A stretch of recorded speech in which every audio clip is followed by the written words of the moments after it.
So welcome to 116. It is Wednesday morning, the middle of the week. I have my fresh haircut that may or may not be so fresh anymore. Um, but at least it makes me a lot happier because my head is not quite so heavy going forward. Um, it's a cold day, but I think we're pretty much out of the rain finally, and we may have 4 days or so of fairly clear skies. So your spirits should open up a little bit. Um, Hopefully you'll feel more inspired and want to do more of your schoolwork, including basic design. Um, I had a couple pieces that I wanted to share and show with the class. Now, I'm not going to identify these. I don't want to put them up with anybody's like name on them or anything. I'm not trying to call anybody out. I just want to show that some folks were having a little bit of trouble with this. I've reopened assignments just in case you want to try to go give it another shot.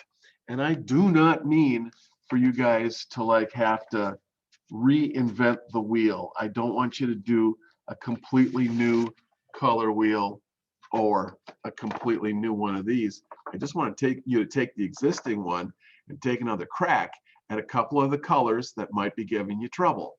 So let's see if I can actually do a screen share and figure that out, if I can share that with you guys at all without giving it away or bumming anybody out. Let's see, there's that one. Okay, is that a thing? I'm gonna try. Okay, so like this one, don't know whose this is. I really like, let's see, I hope you guys can see this. I really like that the person has selected blue on one side and orange on the other side. I was hoping that the warm color might be on the left side and the cool color could be on the right side, but that's okay anyway. So we've got blue and orange neutralizing both towards the middle. This is really good for the most part. I like what's happening in the upper part of this. They happen to select a couple of other colors in another place in the color for these values scales down here. So first of all, we were supposed to do the value scale in the middle and to get nice incremental value changes to medium gray. And then that kind of shows us the steps through the low key values to medium gray, and they get nice incremental steps through the high key values to white. And this is a big step off of white to this color. This value right here is almost a medium gray. This value right here probably belongs a lot closer to the center of this thing, so that we're dealing with higher and higher and higher key values. A super high key value of gray would just be a grayish white basically up here. So this person, their eyes are a little bit calibrated towards steps on the lower end of the value scale, but it's really hard for me to see differences in these two values or even these three values before we get down to black. So I would just like to see more incremental values here and maybe more incremental values here. This could be a much higher key yellow with just a teeny tiny bit of black in it to take it down one notch on the value scale. Otherwise we get black really fast, and then the last four steps on the value scale are pretty much all the same value, except I can see the difference between these blacks that are infused with some yellow and this black, which is really black. And then this one didn't get finished. So I just want to let you guys know that I've reopened this project in case you wanted to take another crack at it, and that would be fantastic. I did not say whose this was, so this is an anonymous thing. But I hate to knock off 4 or 5 points off of a project just because you didn't get a really good shot at it. So please take another shot if you've got the white and black paint, and you can do this in a more incremental color value. You can paint right over the top of this and try to lighten this up quite a bit, and that'd be fine. You might have to bring in some white into your yellow to make it more opaque so that it can really go over the top of this black without being just totally a translucent yellow, because the yellow has very little covering power. So you might have to work in a little bit of white to get it to actually cover better. But anyway, I'm going to stop the screen share on that one.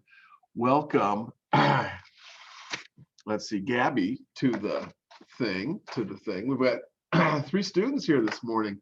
It must be a tough morning to get out of bed or something like that. So let's just see. Gabrielle is right here, and Kelsey is here, and Riley is also here. Oh, right, very good. I am recording this so that this video is going to be available on YouTube, and it is linked to our YouTube videos in the class, so that people who have missed today hopefully can click on this and see it at their leisure.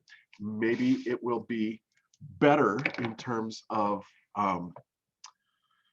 internet quality, in case you guys are having trouble with the internet when we are doing the live stream of this. So that could be an issue for some folks. I wanted to do a little bit of a PowerPoint to talk about, whoops, let's see, am I back here with you guys? Okay, I want to do screen share. Okay, screen share the PowerPoint. Okay, so that I can talk about the next place I want to go, even though you guys are still working on the current project dealing with complementary color pairs. I wanted to just introduce the next concept, which is just a little bit smaller, or a little bit one step further into the idea of color systems based on the color wheel. So the idea of taking 2 colors, complementary colors, is actually creating a color scheme based on the color wheel. And so our color complement pairs is the project that we just did. Now the next 2 bullet points on here are split complements and color triads. And they're both basically color triads. They're based on the color wheel, and they are about 3 colors that are spaced on the color wheel that designers and painters, people working with color, generally can go to this as a quick and dirty way of selecting color for a design of some kind. So let's go look at that. The other one might be tetrads. Your authors talk about some of these other ones, and we will get to some of these other ones after the midterm, after we take a little midterm quiz and that kind of thing. But let's go to this one next. Let me see. I got a message on my phone. I'm going to stop the share for just a second and make sure that you guys are still here, to make sure that my mic is on and you can hear me and that everything's okay. Okay, so I'm going back to the screen share now. Okay, so we're talking about how to make a color triad, or how to choose 3 colors from the color wheel. Oh God, I am so sorry about that. So since we were working with color complements, and the color complements on this color wheel are indicated by the solid black line that links them up across the color wheel, yellow and violet, green and red, or orange and blue. The idea of a split complement is to take a color complement pair and to split off one color into the intermediate colors from that color.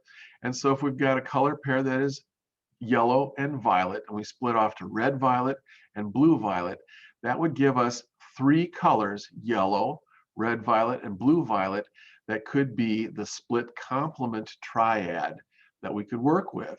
And so what do we got here? We got a high key color, we got some low key colors. We got a warm color, and we got a warm-ish color, and we got a cool color. And so that gives us a color range and a color temperature that gives us some variety if we want to structure or play with a color scheme based on 3 colors. And so that's what we're talking about, trying to create a color triad based on 3 colors off of the color wheel. We also have the primary and secondary color triads that we've already looked at. The primary colors, yellow, red, and blue, are also a triad scheme that you could work with as a color scheme in a design. They're linked up with the solid black line, with the equilateral triangle, and they are a primary triad. The secondary colors of orange, green, and violet, hooked up with the dotted line, are a secondary triad, and you could select those to use in a color triadic scheme, in a color scheme design based on that triad. And I wonder if I need to go any further than this. Well, we do have the intermediate triads. So of course, you could choose orange, I'm sorry, yellow, orange, red, violet, and blue, green is a solid color triad that has lots of balance in it and that you could use, as a color scheme. Also, red, orange, yellow, green, and blue, violet would be an interesting color triad to play with if you wanted to. These are color triads that are a little bit harder to play with because you have to actually mix these colors from a primary and a secondary color to get these three colors. But if you wanted to choose these and work with them in a color triad project, you sure could. Okay, I'm going to quit this and come back to you guys. So stop share, coming back to you guys. So I may have given you a little bit of time to think about it, but I was wondering if anybody had a project or even some shapes kind of cut out and floating around on their tabletop that you might want to share with us. The due date for this one hasn't come due yet. I'd love to give you some feedback. If you got something to share, it could be a photograph of this that you have open on your desktop that you can share, or it could be the actual project in pieces that are floating around on your piece of Bristol board. If you could possibly shine your webcam down on them, we can take a look. So if you guys aren't ready for this, I'm going to, I've got my next thing, my color triad here that's trying to dry, that I'm about to cut up into pieces and play with as an early demonstration of the next project. So does anybody have their color complement project that they would like to be able to share with us today? And I'll just kind of wait and see if anybody unmutes their mic or that kind of thing. And I'm going to go ahead and hit the screen share enable button to make sure that multiple participants could screen share if they wanted to. I got my color on here just a little bit thick in places, and so I'm trying to dry it off so that I can run through it with a scissors. Okay, not seeing any big participants in today's share thing, I'm going to just move right ahead to the next thing and start demonstrating the next thing. So I'm going to change my camera angle to my overhead camera, move my keyboard out of the way and start playing with this concept here. So I've got a color triad that I have chosen. It is the primary color triad, yellow, red, and blue. I just took one piece of Bristol board and I just squeezed out a little bit of each color in different spots and just took a clean paintbrush and spread it out to make generalized large shapes that I could play with. And I'm going to cut those out. And so we've got a yellow shape here. And when we think about shapes, we can go right back to some very basic shapes that we were playing with in, or shape concepts that we were playing with last quarter when we were kind of identifying and categorizing shapes. We were looking at geometric shapes and biomorphic shapes and also amorphous shapes, shapes that didn't have a clearly defined edge. Amorphous shapes are kind of hard to deal with, but this is a basic shape. This is a rectangle. It's a geometric shape. I'm going to cut my yellow into this just because it happened to be a long shape, and this creates a simple, interesting shape that I can work with in a composition. And I still have a little bit of yellow over here that I can cut out into maybe smaller secondary shapes that I can use around in and around the composition. But I'm going to make 3 compositional shapes that are fairly good sized shapes, but they're not all going to be the same shape. and they're not all going to be, let's see, they're not even all going to be uniform. I'm going to cut this red one out so that I've got a thing of red. And I might want to do something crazy with the red ones. For some reason, I'm always thinking crazy with the red one. And so I might go just kind of nuts with the red one and do something that is just a little bit more like a starburst or something like that. And I might try to clean this up a little bit later on and make it more uniform, but I just may make it crazy. So this is going to be sort of considered a geometric form. It's not a regular geometric form like a circle, square, triangle, octagon, pentagon, anything like that. This is going to be a little bit more like a explosion burst or something like that, but it definitely is energetic. It has lots and lots of energy in it, and that could be fun. It could be fun for us to play with, and so I'm going to try this and see what's going on here. So I now have a star burst kind of a shape that I can play with. I have two shapes.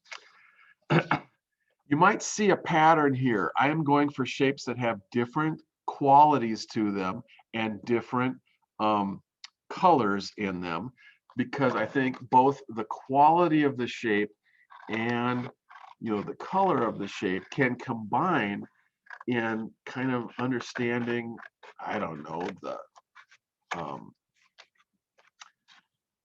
the way that the shapes interact in space and the way that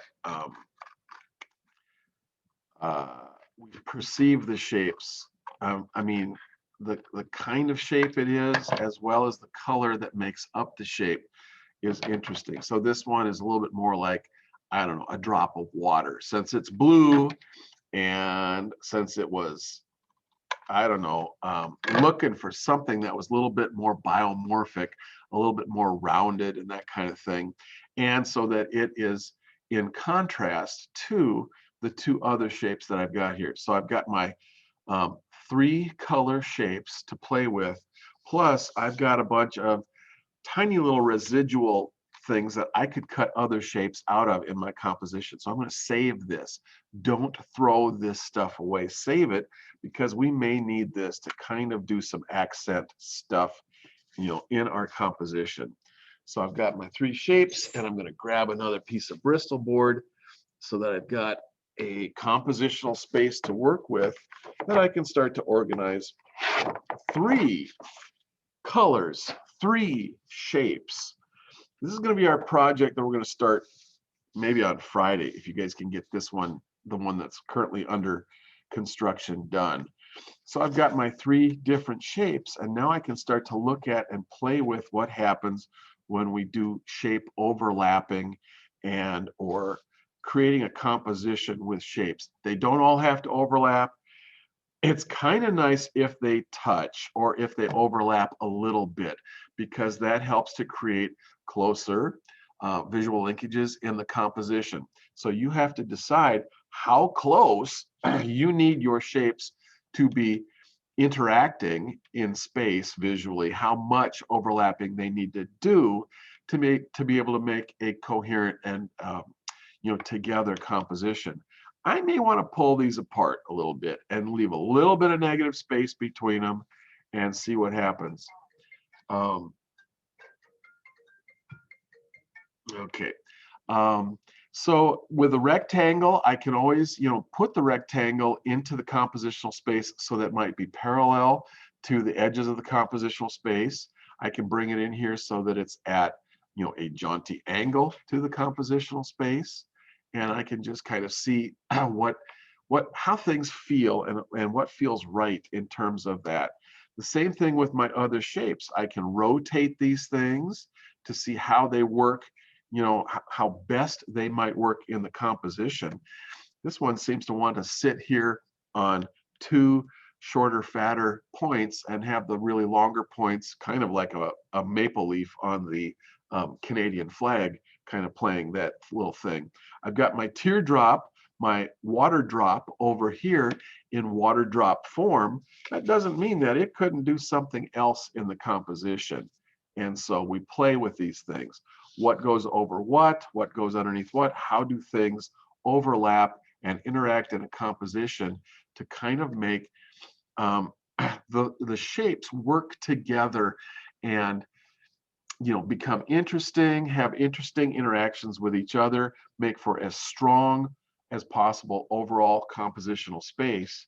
And then the final thing is, if I've got extra stuff on my desktop, extra elements or something, what else can I do with extra elements in the composition to play my game a little bit more, to make more interesting shapes?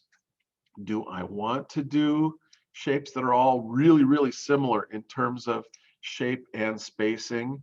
The idea of creating a repetition of form and a rhythmic sense of shape.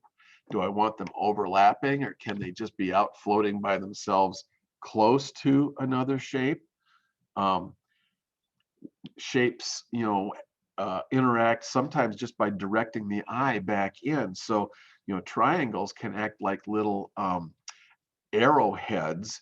And as your eye is circulating through this composition, you kind of come up here into this corner, these can actually direct your eye back into the composition, because we like to follow arrows. We like to, look towards things that are pointing at other things in a composition. And so sometimes these things, I'm just going to throw another one in here, can do that kind of a thing for us. But they could also be random. We can have shapes that are kind of random and floaty up here. They're still nailing down this part of the compositional space in terms of occupying it, but it's kind of nice to figure out how much more interaction you can create just by bringing the proximity of shapes closer in, and or maybe getting just a little teeny tiny bit of overlapping happening with shapes. And that they can overlap a little bit, the point of the red triangle can overlap the yellow rectangle, or it can go underneath. But once you have something overlapping something else, you are then sharing an edge, and even the implication that these are triangles and that the rectangle is overlapping them kind of creates the idea of overlapping, which is a stronger visual linkage than just proximity. And I tend to like this kind of overlapping a little bit better in this kind of composition, because I've got the points kind of overlapping, and I've got these red points on this starburst kind of overlapping too. So that gives me a bit more of a consistent kind of shape expression in the composition, since my red things seem to be on top and overlapping into the yellow in this area of the composition, and on this side of the yellow shape, this kind of intrusion from the other side of the yellow shape is consistent with that. And so, kind of consistency also helps to create visual linkage in a composition and make things work a little bit better. I've got some yellow over here, and so I don't know, maybe the idea really is to, I'm kind of making this up as I go along, because I used to do this project as elements sampled from a magazine. And I don't have magazines for you to see right now. I do have another project like this that I'm going to share with you in just a second. But I cut this out as a rectangle. It's a special kind of a rectangle called a square. But so there's a little bit of shape relationship between the two yellow figures in the composition. And that even helps to bring the composition closer together. If the yellows are separated, by space and by other shapes, but they kind of, I can't cut paper and talk at the same time, but they kind of are related as shapes, your eye tends to help to kind of jump that gap and knit those things together like that. And that's a possibility. And it's the same thing with this smaller dewdrop kind of a shape. This shape relates to that shape, and that really helps to pull the composition together. When I take that one away, the composition is being pulled together by this little square is doing a hell of a lot of work, trying to help pull the composition together. Just with the little addition of that, zoom, everything gets stronger and more locked together visually. And when I do something like this, it does the same thing. These two guys can really help to jump this gap, and almost like parentheses around a sentence fragment or something like that, a phrase in a sentence, they can help pull the composition together. So there is communication between different areas of the composition, sometimes when it's a shape that has a similar shape and color working together in the composition. Now I've got a piece pinned up on my wall that I'm going to go get, so just hold on a second. I'm just here in the corner getting this piece, and I'm going to bring it over to show you what I'm talking about. Okay. So I'm working with red, blue, and yellow, three things here. And so I did this based on shapes and images that I could find in fashion magazines and art magazines. And so, there was this blue Venus de Milo sculpture in one of the fashion magazines. And I said, oh, look at that. It's a great big blue thing. And there was this red teapot and teacup that was in a ceramics magazine. I said, boom, bang. Okay, I've got blue and red and yellow. Well, this fashion model was wearing this yellow outfit, this yellow coat. And I thought, great, golden, I got this. And then I found this area of lighter blue in an advertisement, in the background of an advertisement. So I cut all these shapes out and started to push them around in the composition to see how they might, go together and work to create a composition that held together, but that was built out of three distinct colors. And in this case, it's the primary triad of yellow, red, and blue. So this is how it works if you're going to use shapes out of fashion magazines and or art magazines. And this is how it's going to work if you have to just create your own shapes out of color and with paint, painting areas of the composition. When you go back to the beginning of this video and you see that I just had like two triangles and a big kind of swath of paint in my thing, you can see that I've come a long way just in kind of creating shapes and creating different kinds of shapes, and then seeing how those shapes interact in a composition. For those of you who haven't played our game like this last quarter, in Basic Design 1, Art 115, we started this last quarter, and now we're going to kind of continue with this concept of collaging with shapes, but now we're basically using color as a major unifying or focal point making, interest creating element in the composition. So we can do either non-objective kind of abstract shapes based on paint, or you can play with imagery that you can find on the internet if you are a digital artist, or in magazines if you happen to have magazines at your disposal. Sorry, I've got some, I guess that's coming from the ceiling lights. Okay. There were some harsh highlights happening on this one. Or if you want to be really creative, you can mix and match both kinds. You could actually sample a shape out of a fashion magazine or any magazine you can find that has a relatively strong, large size of a color that you're looking for. And you can mix and match that then with painted shapes if you want to, and collage those things together. So you can have painted and cut out shapes that you created out of paint, and you can mix and match those with imagery from a fashion magazine if you so chose to do that.